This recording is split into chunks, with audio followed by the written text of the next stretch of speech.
No Rio de Janeiro passou a vigorar uma nova lei que proíbe o porte de armas brancas. O objetivo é diminuir os casos de assaltos a pedestres e ciclistas com o uso de facas e outros objetos cortantes. São consideradas armas brancas as facas, os estiletes e canivetes. Recentemente, estes objetos ganharam destaque ao serem utilizados com uma finalidade diferente. É que cresceu a prática de crimes envolvendo objetos cortantes, principalmente os roubos. O Distrito Federal tem se aumentado os casos de utilização de arma branca para se cometer crimes, como, por exemplo, o roubo. A Polícia Militar está apreendendo muitas armas, principalmente em locais de risco. E a gente tem apreendido, só esse ano a gente apreendeu mais de 2.000 armas. Após casos de assalto a ciclistas e pedestres envolvendo esses objetos, passou a valer em todo o estado do Rio de Janeiro uma nova lei. Ela proíbe que as pessoas andem nas ruas portando qualquer tipo de arma branca e prevê punições para quem não cumpre as novas regras. Quem for flagrado nessa situação pode ser multado. O valor da multa varia de R$ 2.400 a R$ 24.000. Com as novas determinações, apenas profissionais que trabalhem com facas poderão fazer o transporte dos objetos. Os que estiverem guardados em mochilas e sacolas deverão estar acompanhados da nota fiscal. Se tivesse uma legislação como o que está ocorrendo agora no Rio de Janeiro, ajudaria muito a polícia aqui. Porque o que acontece? A gente aborda um cidadão com uma arma branca, com uma faca, com alguma coisa assim, e o máximo que a gente pode fazer é conduzir ele para a delegacia só para ser identificado. E aí a gente vira as costas, ou a gente libera, né? Não precisa levar para a delegacia, a gente libera, vira as costas, ele vai cometer o crime. Eu acredito que vai se espalhar pelo Brasil todo. Eu acredito que o DF vai copiar o Rio de Janeiro logo, logo. Para falar mais sobre o assunto, eu recebo aqui na bancada do Jornal da Justiça o advogado Pedro Paulo Castelo Branco. Doutor Pedro Paulo, muito obrigado por estar novamente com a gente aqui no jornal. O senhor pode explicar para a gente como funciona o porte de arma branca no Brasil? A arma branca, desde 1941, pela Lei das Contravenções Penais, ela era conhecida no artigo 19 da Lei das Contravenções, como arma de casa.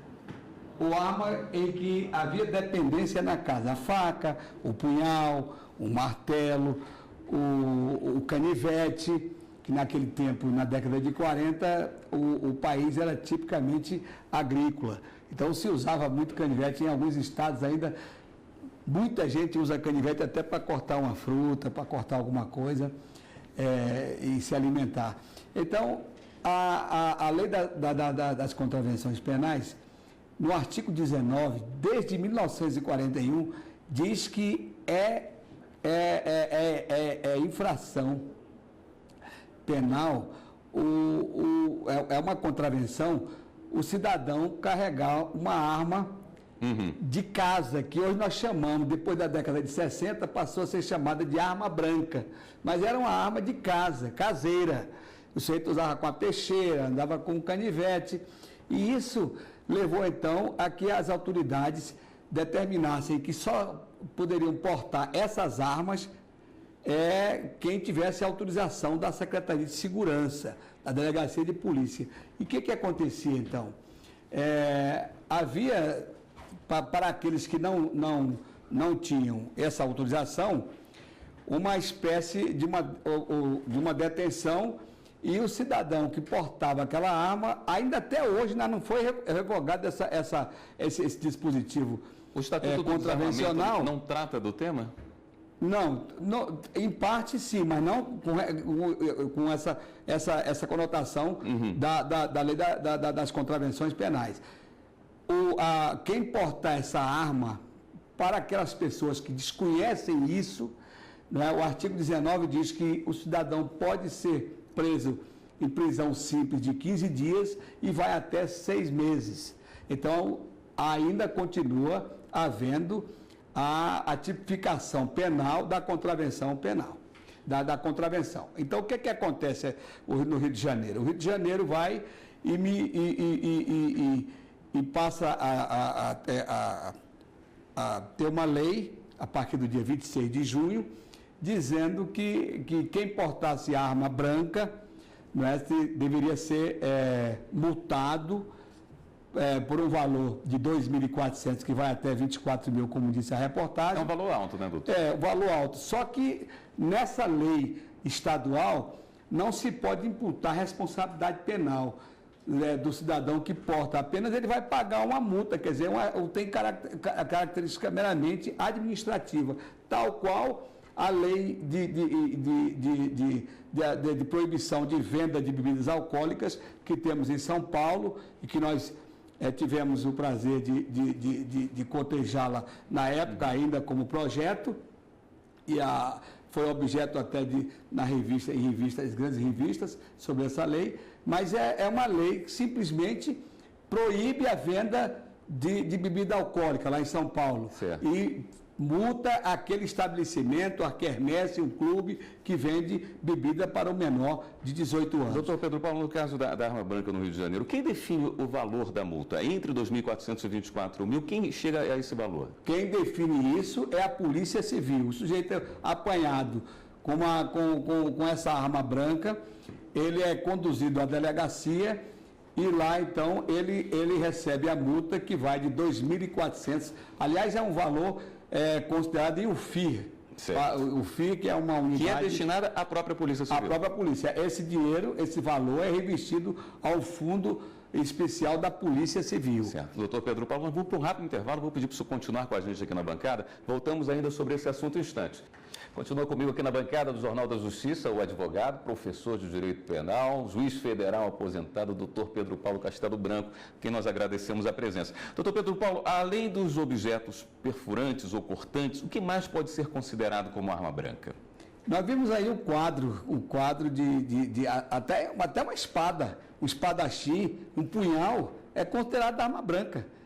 E na década de 40, essas armas eram consideradas armas de casa, ou que estavam na dependência da casa.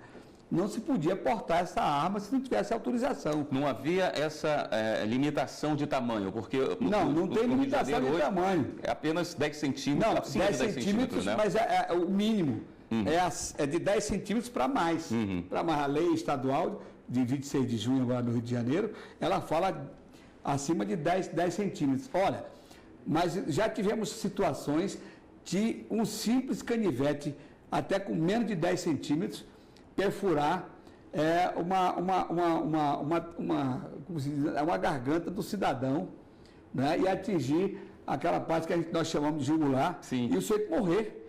Agora, como definir, doutor Pedro Paulo, se a faca, o canivete, enfim, a foice, o que a pessoa está carregando, é um objeto de trabalho ou é uma arma? É por isso que há necessidade de uma autorização da polícia. Olha, o Estado vai ter que criar um órgão ou restabelecer um órgão onde se coloque uma espécie de registro e dizer, fulano tem que estar usando essa arma branca para trabalho, então ele pode fazê-lo e pode, por exemplo, o mecânico carrega uma chave de fenda, carrega um martelo, carrega uma talhadeira, qualquer coisa desse tipo, e então ele não pode ser levado à conta que ele vai ser multado, ou então entrar numa situação de prisão simples de 15 dias a 6 meses, porque está praticando um ato contravencional quando ele está carregando um instrumento de trabalho. E o Estado pode legislar sobre esse assunto?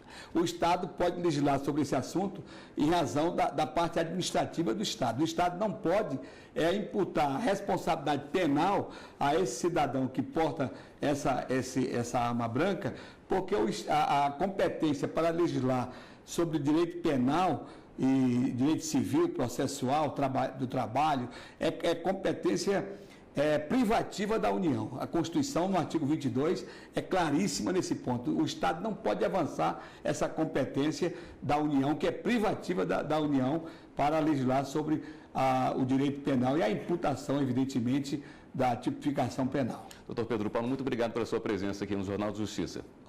Prazer.